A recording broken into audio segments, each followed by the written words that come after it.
timer went off for the potatoes, so I'm just going to check them real quick. I'm going to poke it with a fork. Oh, you can't see that. There you go. So poke with a fork, and it goes in and comes out easily, so those are done.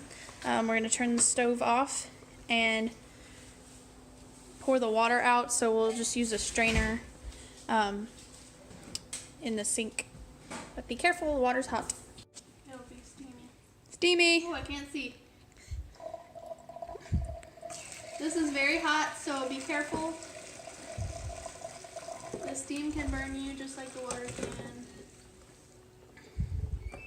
Oops. Did you drop a few? Yeah. It's fine.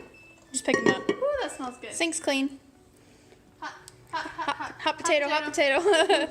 All right, so then you're going to put your potatoes back in your pot, and I will be back on in a second to tell you what to do with them after that. We're going to put the pot of potatoes back on the stove, and this is something I read on that blog post potato recipe.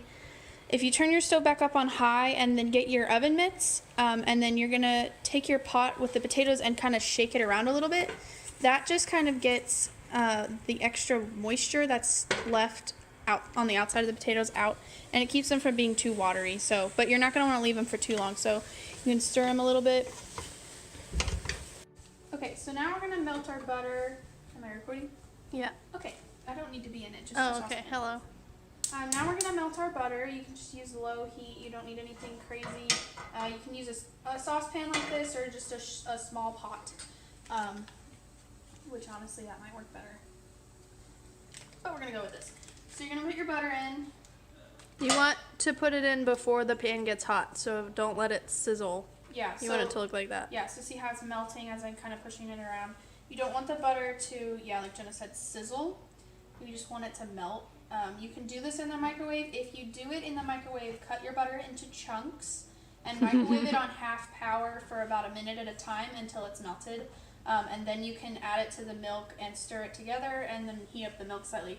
The milk needs to be warm too, but you don't want to boil the milk. So that's why doing it stovetop, it can be easier to get it all the same temperature. Keep your stove on low as possible. Yeah, so we have a simmer setting on ours even, and it'll go really, really low.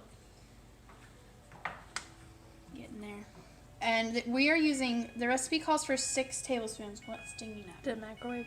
Oh, what was that for? The beans. Oh, okay. Well, our beans are done then. The recipe calls for 6 tablespoons, which is almost an entire stick of butter. This is the leftover. That's the leftover, yeah. And this is salted butter, so I know the recipe calls for adding 2 tablespoons of salt to this. Teaspoons, sorry. Do not put 2 tablespoons of salt. You will regret that. 2 teaspoons of salt, but you can put less if you use salted butter, just so that you're not making it too salty, since we already did put some salt in the potatoes when we made them. Unless you're feeling salty. Yeah, if you're feeling salty and you just digging all that salt vibe, go ahead and salt life it up. Okay, so our butter's getting down to where it's almost all the way melted. And then we're going to add a cup of whole milk. So 1 cup of whole milk. We have skim milk right now. It doesn't really matter. It's healthier with skim milk. And like Jenna was saying earlier, if you are non-dairy or lactose intolerant or vegan, you can use vegan butter and alternative milks. It'll just be a different texture, different consistency with whatever you use. So here we go. We got our butter going. You want to kind of keep a constant motion on that so that it doesn't start to cook too much, because you're just melting it. So once it gets pretty melty, you're going to turn your stove down as far as it'll go. Pouring that milk. Alright, so then we're going to pour our milk in.